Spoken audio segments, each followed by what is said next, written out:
As biological species, humans eat to survive. However, the foods we consume have greatly changed in the last few decades. Do we live to eat or eat to live? Is a centuries-old question. After all, eating means living. We are overloaded with supermarkets full of glossy imported labels and bright packaging.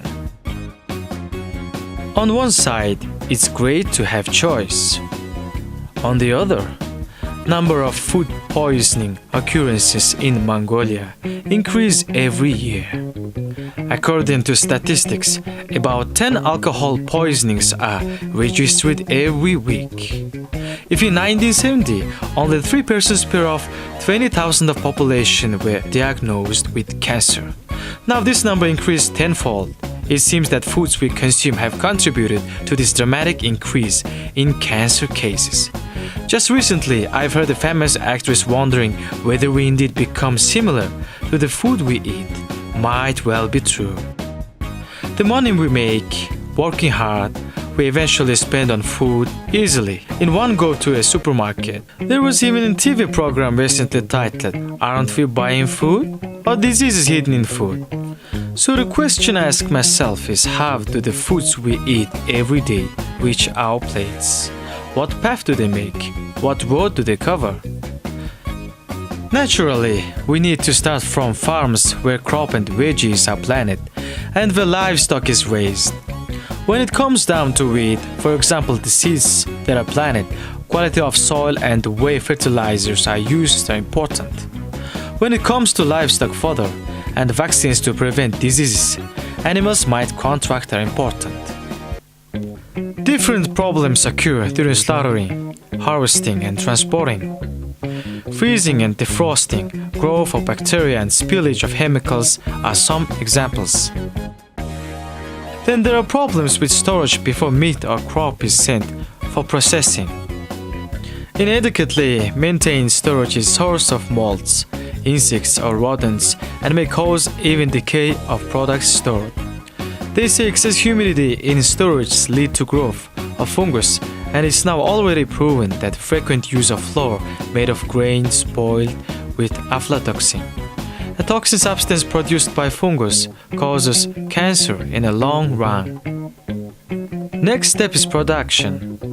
Food producers use a whole range of methods to make foods look, smell and taste appealing and delicious. However, it's business after all. And some of them being too concerned with earning most at minimum possible cost, deceive consumers. Everyone knows that Mongolia doesn't grow or import much of whole grain or rye. However, amount of whole grain bread aligned on shelves of supermarkets and grocery stores clearly exceeds the supply of raw materials. Some of us who are more concerned about health say we pay more money on coloring chemicals than natural food itself. Nowadays, food producers overuse food additives, and even worse, they intentionally forget to mention it on their labels. Food colorings, sweeteners, flavor enhancers, stabilizers, thickeners, preservatives, glazing agents, name it, all used in food processing these days. There is a study that those various chemicals used in food amount to 70 various titles. Issues with production do not end here. Problems continue with milk that never goes sour or yogurt that doesn't get spoiled even if left unrefrigerated. This list can go on and on, including usage of injections that make cattle larger. As soon as food products arrives to stores, a marketing team overtakes the task of selling that product to consumers. To mention a common mistake, expiration dates on products are changed to sell expired products as fresh. However, we recklessly continue buying expired products and feel sorry only after getting sick. Another issue is labeling and instructions on food packets. In Mongolia, they are often written in a foreign language the local population doesn't have a command of. This means that neither consumers nor importers, even not processors, understand that's exactly written on packaging. Food is a big business. Every nation faces food safety issues. Hence, countries pay special attention to food safety. Mongolia approved 2 new laws that regulate each level of food chain from farm to table, as food safety is an important prerequisite of national health security. In other words, the laws stipulate that food manufacturers, processors, importers, distributors, sellers, and consumers do carry responsibility on keeping food safe. To ensure the implementation of the laws, state food inspectors work along every step of the food system.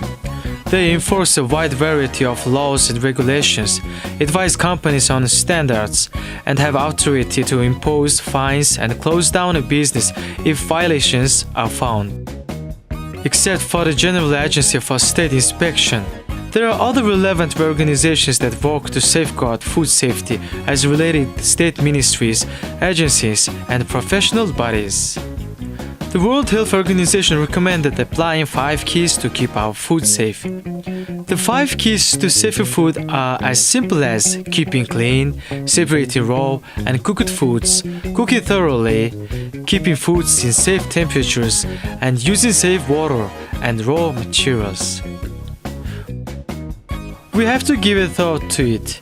Indeed, as we keep making mistakes as mixing the raw and processed foods and forgetting to put a salad into the refrigerator.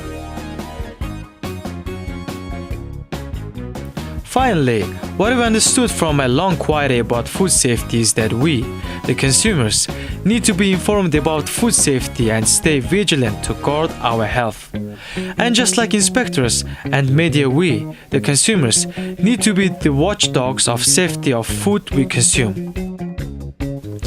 Furthermore, I learned that food safety can be properly guarded only if multisectoral collaboration is ensured. Ministries of Food and Agriculture, Health, Environment, inspection agencies all work collaboratively along the food system. Moreover, I've learned that the food recall system started working in Mongolia recently. So should any poor quality foodstuff be detected to have been distributed, it all would be recalled. As one member of parliament rightfully said the other day, let every citizen be an inspector. To add up to this, let every manufacturer, processors, and distributor, everyone in the food system be responsible for safety of foods throughout the entire food chain, from farm to plate.